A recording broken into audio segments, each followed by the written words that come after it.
Hey everybody out there in the nation, got a new video for you today. We're going to be replacing the sway bar end links. You can see there, these are on the front. I have some part numbers for you. And before we get started, I want to show you. So these are the front and those are the rear. A little different just because of the way that they're orientated. So when we look at our part number, we're looking at 192-42039 for the front, and 192-42040. You're gonna need 2 for the front and 2 for the back, and this is on a 2009 Hummer H3T. One of the first things that we're going to do is add a little PB blaster penetrating oil on the 2 nuts there. I am not jacking this particular vehicle up. I just actually rotated the tire out away, and there's plenty of room here to get to everything that we need to do to get this off. I have an 18mm long socket on these 2 nuts, and then we're going to use an Allen to actually slide in the end to hold that when we actually spin the nut off, just to keep the whole shaft from spinning on us while we remove it. After I broke that nut loose, I'm just going to go ahead and use a ratchet wrench with the Allen in the end, and then go ahead and spin the nut off. I'll come up here and do the same to this one. Alright, so let's go ahead and get all this apart here. Get that yanked out of there, and then you can see just how loose this is. There's no tension on it. You can just take that right off. So that's what we're looking at, the old one. Our new end links come with grease dirt on both ends. So it'll be on this end and this end. And then I'll use this 5/16 ratchet wrench to get those screwed down in there. And then we'll add a little grease in them. We'll have the grease dirt screw down into it. It's a self-taper. I went ahead and put a little blue Loctite on the end. I'll get this one started, but you can see I've got this one in there. I'll probably tighten this one down just a little bit more, but that's it for the most part.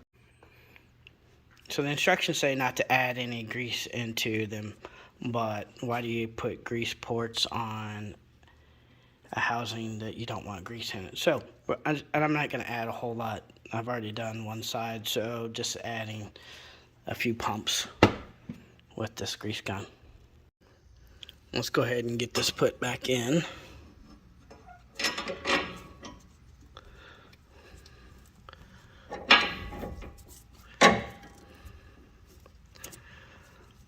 One of the things I noticed, I had to change the size of Allen.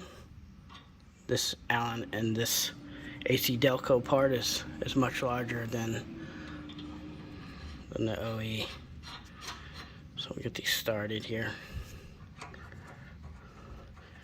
And these nuts are kind of like a compression nut.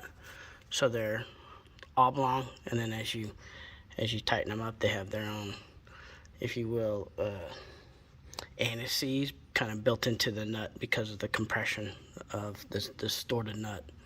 So we'll get these tightened down and then torqued up. I have them snug down enough to where we're at a torquing stage. So what you have to do is take a 3/4 inch wrench, put it on the back side of these, and there's it's basically slotted flat surface for the nut to go ahead and grab a hold of, and then you can go ahead and put your torque wrench on these two. I believe it's 59 foot-pounds. So that's what I'm going to do on my vehicle, and you may want to look that up specific to yours, but definitely need to torque them. Got the bottom one torqued down, and now I'm working on the upper, so you can see how I have the wrench wedged in the back side, and then we'll go ahead and get it torqued down. Well, that's it for the front, so now let's go ahead and get started on the rear. Alright, so you can see here on the rear, we have a little end cap. We got to get that off first, and then we can go ahead and start removing the nuts. But before we do any of that, I'm going to add a little PB blaster on. So just to get the little end cap off, this is a 16mm wrench, ratchet wrench. I end up having to add a little cheater bar to the end of the wrench just to break this loose. So that's what you might be in store for.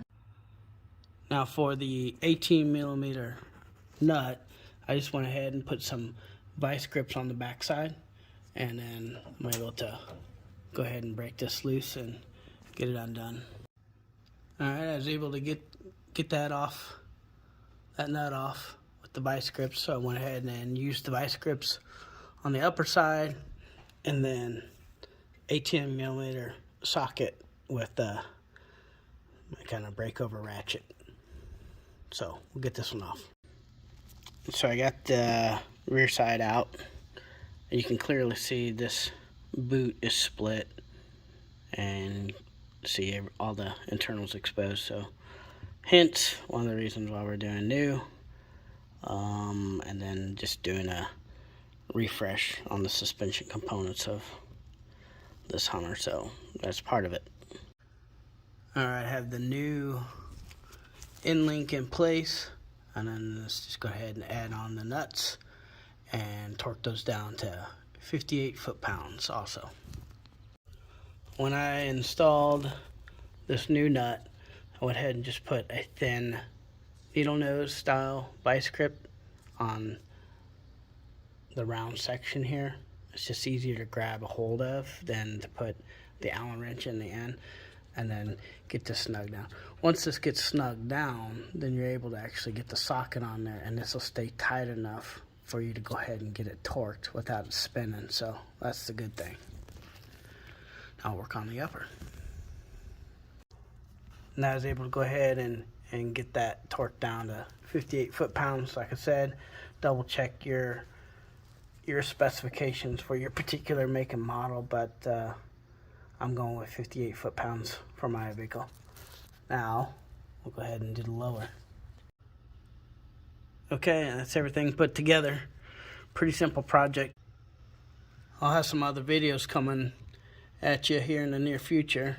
Feel free to like, subscribe, share, comment, and then I'll see you guys next time. Thanks.